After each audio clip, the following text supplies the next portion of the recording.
Uma professora minha no ano passado, ela estudou praticamente comigo o ano todo. Aí quando chegou no final do ano, ela disse que ela sentia alguma coisa diferente em mim, mas ela não sabia o que era.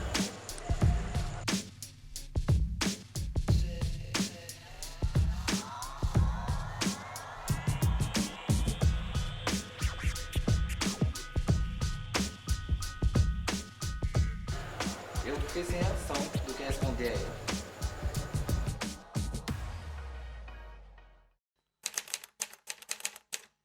A escola ela é um reflexo da sociedade. A sociedade não se encontra preparada para isso. A escola, muito menos.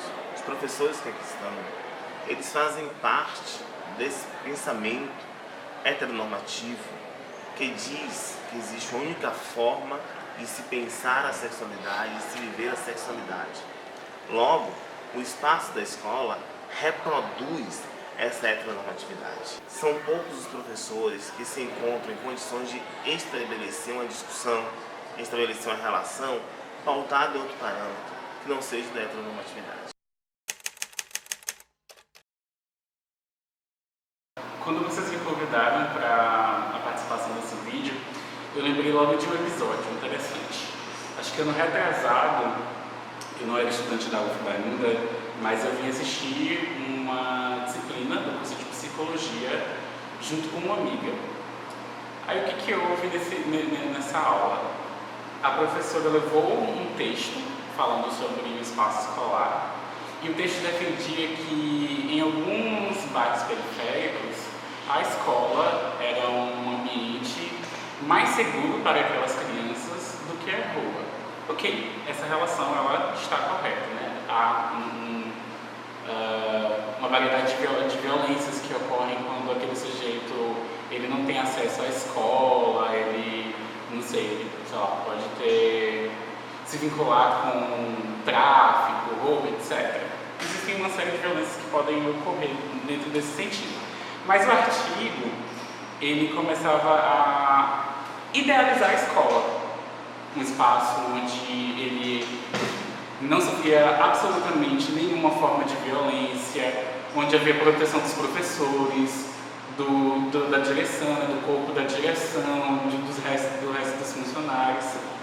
E eu precisei problematizar, porque afinal de contas, a escola é um espaço de normatização.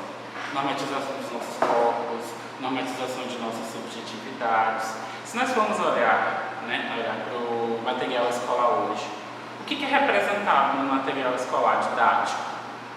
É a família, formada por um pai, por uma mãe, branca, classe média. Então você não tem a representação do negro, você não tem a representação da lésbica, do gay, da trans. Eu acho que eu sofri mais preconceito antes, logo quando eu comecei a estudar.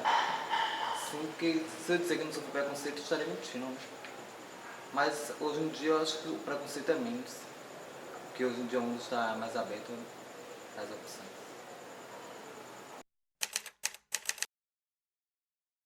Eu acredito que a sociedade, de um modo geral, ela não se comporta, né, no sentido de aceitar, né, a não heteronormatividade.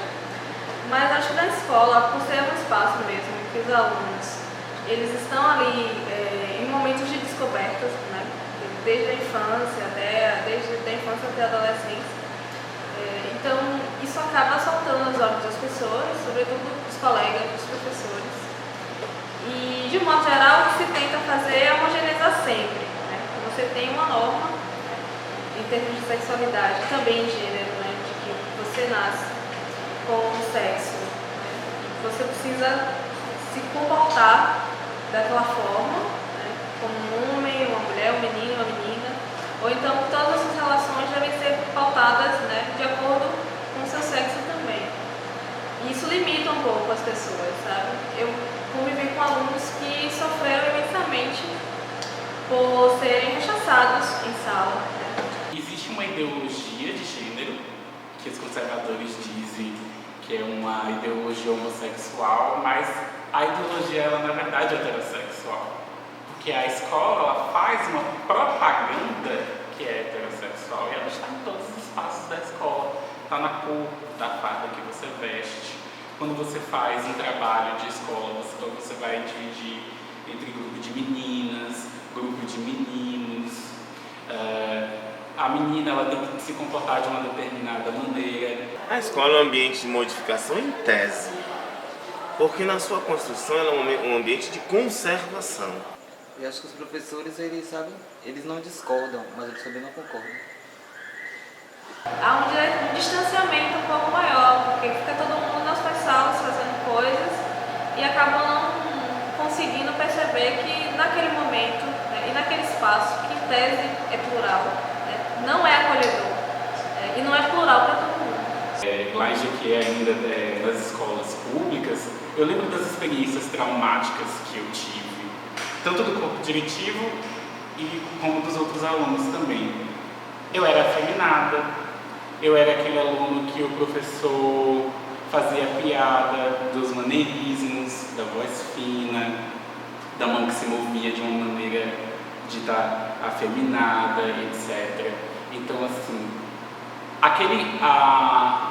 aquela violência era absorvida pelos alunos, eu era constantemente provocado pelos meus alunos por conta desses trejeitos.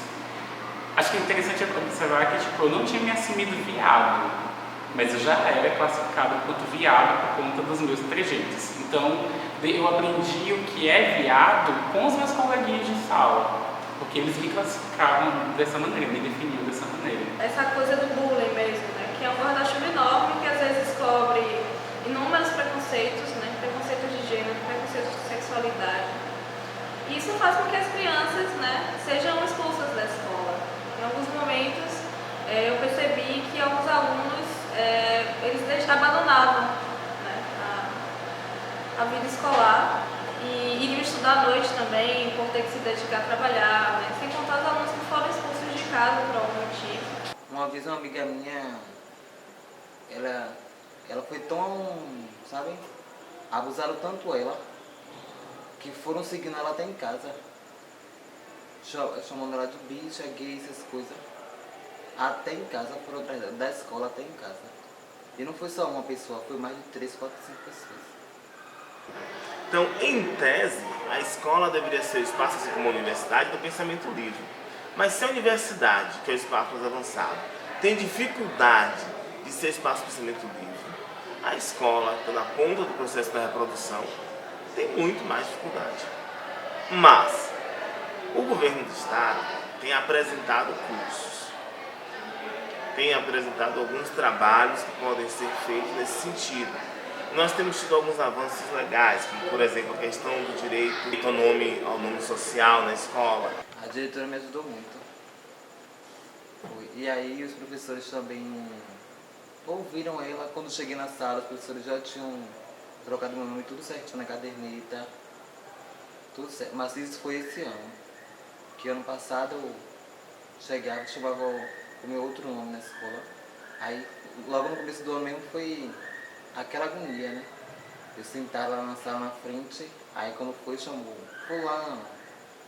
Aí que eu falei presente, todo mundo, sabe, se assustou, como se tivesse um monstro animado da escola. Mas eu nem li, sabe? Eu sorri. Foi necessário Monique voltar, dizer, olha, esse não é o meu nome é Monique, e da gente dizer, olha, ela tem direito. Aí a direção, todo mundo foi se mobilizando na questão do direito. Mas se ela não tivesse exigido direito, na caderneta estaria constando e os professores estariam chamando pelo nome dela de batismo e não pelo registro civil e não pelo nome social. A universidade pode nos encaminhar para muitos caminhos, mas eu acredito que no que tange ainda a sexualidade, pelo menos no meu curso, não houveram discussões, né? Discussões que eu digo a gente porque eu faço parte de um coletivo também de mulheres, e que a gente puxou de alguma forma para discutir sexualidade até gênero dentro da geografia, não foi vinculada ao instituto, foi mais uma iniciativa de alunos, né, e alunas. Há uma sede dos alunos em torno desse conteúdo e que não é suprido em sala de aula. Os meus alunos sempre diziam que gostavam das minhas aulas porque eu abri espaço para esse debate. Eles querem falar sobre política, eles querem falar sobre sexualidade, eles querem falar sobre gênero, mas não há quem possibilite o espaço para debate. Então, assim, a curiosidade, ela existe. A intenção dos alunos, a necessidade dos alunos, ela está ali. Mas os professores não estão preparados para isso. Eles se tremem mesmo, não sabem o que dizer, porque na verdade essa galera que está surgindo agora, ela está mais preparada, ela tem mais conteúdo para falar sobre todos esses assuntos do que os próprios professores. A vontade de aprender está lá em alguns sujeitos. Na sala de aula eu lembro mesmo de ter vivido um episódio que era o seguinte. Tinha 2 alunos, um era afeminado e o outro era um masculinizadozinho que vivia fazendo piadas com esse garoto que era afeminado. Eu acompanhei isso diariamente e eu podia ter me silenciado, né? Mas enquanto professor, sobretudo enquanto professor, eu não podia me silenciar, e é o que na verdade ocorre, né? A gente não faz a disputa daquela consciência, a gente se silencia.